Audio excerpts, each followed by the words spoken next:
Assalamualaikum koma. Hari ni kita unboxing produk daripada Cocoon. Mula-mula kita ada, oi mak berumbai-rumbai koma. Lepas itu kita ada ni skrap badan. Skrap badan, lepas tu yang ni skrap muka. Ni semua produk daripada Vietnam lah ni koma. Risau ni halal. Tak ada dia buah anjing apa. Yang ini pencuci muka.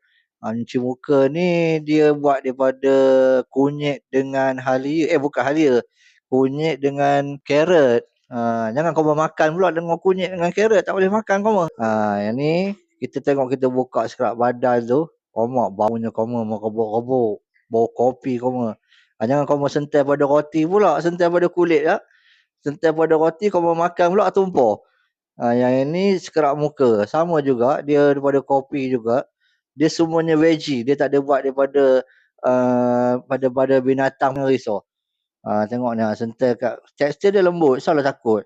Tak adanya macam balong muka koma bila koma sapu dekat muka tu. Tengok tu baunya sedap koma rasa nak makan. Macam bajang betul. Yang ini pula tadilah tu yang pencuci muka tu.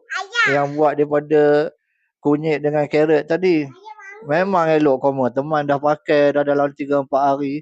Putih melepak muka teman. Ui, dah rupa anak orang Korea koma. Kawan-kawan teman dah tak kenal. Kata dia manggil teman opa. Pakai benda ini lah.